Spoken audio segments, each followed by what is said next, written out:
Hello everyone, मेरा नाम doctor Rajesh Mishra है। I am practising as orthopaedic surgeon in Delhi NCR. आज मैं आपको एक टॉपिक के बारे में जानकारी देना चाहता हूं जिसे हम कहते हैं एक्रोमियल क्लेविकुलर जॉइंट आर्थराइटिस। मेरे पास एक स्पेसिमेन है जिसमें आप देख सकते हैं कि this is a clavicle bone, this is a scapula bone.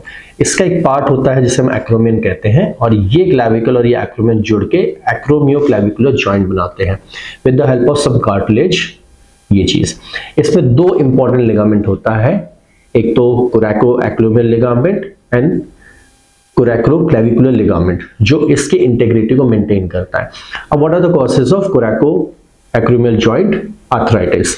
ठीक है, मेनली क्या होता है कि जब भी कोई भी पेशेंट जैसे गिरता है या फिर रिपीटेड ट्रॉमा हो रहा है तो ये जो एरिया होता है इसमें माइक्रो फ्रैक्चर हो के यहाँ पर ऑस्टियोफाइट बन जाता है, या फिर क्लेविकल हो गया उसका एक्रोमियन जॉइंट हो गया, वहां पर स्लाइट इरिटेशन या फिर माइक्रो फ्रैक्चर की वजह से वहां पर स्क्लेरोसिस होता है, हेजीनेस ऑफ द जॉइंट होता है, उसके कारण पेशेंट को पेन होता है। अब पेशेंट मुझसे पूछते हैं कि सर मोस्ट कॉमन सिम्टम क्या होता है? देखिए, जनरली क्या होता है, ये जो जॉइंट होता है ये शोल्डर अबडक्शन में आपको हेल्प करता है। What is the shoulder abduction? जब आपका ओवरहेड अबडक्शन होता है हाथ का, that is called shoulder abduction.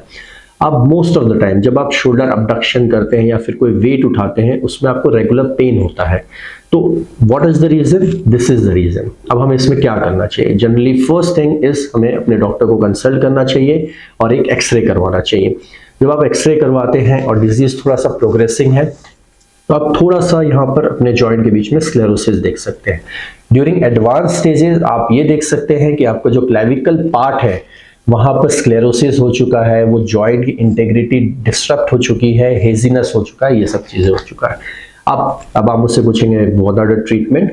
तो फर्स्ट थिंग हम एक एक्सरे करके देखते हैं। अगर इनिशियल स्टेजेस है हमें नहीं पता चल रहा है कि व्हाट आर द डायग्नोसिस, तो हम इस केस में एमआरआई भी कर सकते हैं जो हमें जनरली थोड़ा सा हेजीनेस दिखा सकता है, एडिमा दिखा सकता है, ब्लरिंग ऑफ द जॉइंट भी दिखा सकता है, मोस्ट ऑफ द थिंग्स। ठीक है, अब what are the treatment? Initially जब ये बहुत ही लो ग्रेड का चीज होती है तो व्हाट वी डू, वहां पर जनरली हम इनको एंटी इन्फ्लेमेटरी, ठीक है, कुछ फिजियोथेरेपी या फिर रिहैबिलिटेशन फिजियोथेरेपी में हमें स्टार्ट करते हैं like gentle range of motion.